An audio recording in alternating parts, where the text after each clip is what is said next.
कोई तप नहीं है, गायत्री के समान कोई यज्ञ नहीं है, न भूतो न भविष्यति, ऐसा कोई मंत्र। और ये केवल आप लोगों का, हिंदुओं का मंत्र नहीं है, ये केवल भारत वालों का मंत्र नहीं है।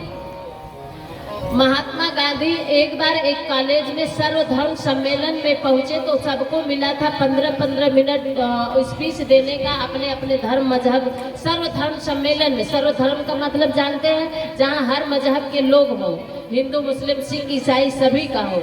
तो मेरे भाइयों बहनों, वहां पर जब वो गए तो 15 मिनट जब स्पीच देने के लिए उनको समय दिया गया तो वो सर्वधर्म सम्मेलन में सब पे बोलना था। उन्होंने केवल 15 मिनट तक गायत्री मंत्र की ही व्याख्या की, केवल गायत्री मंत्र की व्याख्या की। तो जब मंच से उतरे तो उनको मुसलमान, उनको ईसाई, सिख, जितने भी लोग वहाँ थे सब लोग उनको घेर लिया और कहने लगे कि बापूजी आप तो अन्याय कर रहे हैं। तो बोले क्या हुआ? बोले अरे ये सर्वधर्म सम्मेलन है, सब पे, सभी के धर्मों पर आपको बोलना चाहिए, आप तो केवल हिंदुओं के मंत्र गायत्री मंत्र पर आपने बोला है। तब जानते हैं महात्मा गांधी ने क्या कहा? उन्होंने कहा कि अरे सर्वधर्म सम्मेलन पर ही मैंने बोला है। तो उन्होंने कहा ये तो केवल हिंदुओं का मंत्र है, गायत्री मंत्र। तो महात्मा गांधी ने कहा कि गायत्री महामंत्र हिंदुओं का मंत्र नहीं है, मुस्लिमों का मंत्र नहीं है, सिखों का मंत्र नहीं है, किसी धर्म मजहब संप्रदाय का मंत्र नहीं है।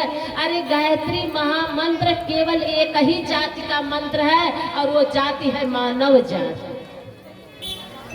मनुष्य जाति का मंत्र है। तो तुम बताओ पहले मनुष्य हो कि नहीं हो? अगर आप मनुष्य हैं तो आपका भी ये गायत्री मंत्र है।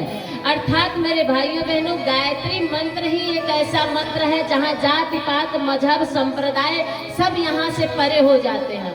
और आपसे अतिशयोक्ति नहीं होगी कि परम पूज्य गुरुदेव माँ गायत्री के चरण ही एक ऐसा शरण है जहाँ यहाँ कोई जातवादिता, यहाँ फरिश्ता कशी नहीं चलती।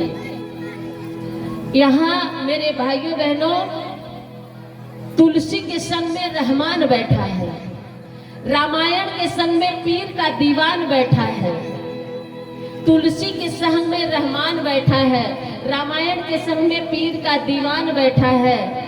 और यहाँ नहीं है किसी की फरिश्ता कशी, क्योंकि माँ गायत्री परम पूज्य गुरुदेव के चरणों में पूरा विश्व, पूरा हिंदुस्तान बैठा है, पूरा हिंदुस्तान बैठा है। यहाँ फरिश्ता कसी किसी की नहीं। सिर्फ गायत्री मंत्र नारी भी जपेगी, शूद्र भी जपेगा, हर कोई गायत्री मंत्र जपेगा। गायत्री मंत्र का भावार्थ है कि सद्बुद्धि प्राप्त करना। कौन सा ऐसा मनुष्य जीवन में जो अपने जीवन में सद्बुद्धि नहीं चाहता, चाहे वो हिंदू मुस्लिम सिख ईसाई जो भी हो। और एक बात आपसे बताएं, आप दुनिया भर के कितना भी भगवान की पूजा कर ले, गायत्री मंत्र जैसा मंत्र आपकी बुद्धि को शुद्ध नहीं करेगा, निर्मल आपका हृदय नहीं होगा। तो स्वयं भगवान राम ने भी स्वीकार नहीं किया है, जिनका हृदय निर्मल नहीं। निर्मल मन जन सो मोहि पावा, जो वही पाएगा जिसका मन निर्मल होगा। और गायत्री मंत्र आपको धन देने वाला मंत्र नहीं है, आपकी बुद्धि को पवित्र कर देने वाला मंत्र है, आपकी बुद्धि को शुद्ध करने वाला मंत्र है। तो अब जरा बताइए, कौन चाहता है कि हम निर्बुद्ध रहे, हम मूर्ख बने? कौन चाहता है? सबके पास सद्बुद्धि हो, ये सभी चाहते हैं, इसलिए हर मानव। दूसरी एक चीज और बता दे, जब हम कितना भी बड़ा पूजा पाठ कर ले, अगर व्यक्ति का विचार शुद्ध नहीं है तो आपका कंबल बांटना, आपका भोजन कराना, आपका परोपकार करना, आपका अगरबत्ती हिलाना, आपका माला जपना, आपका रामायण पढ़ना, आपका गीता पढ़ना, ये सब व्यर्थ है।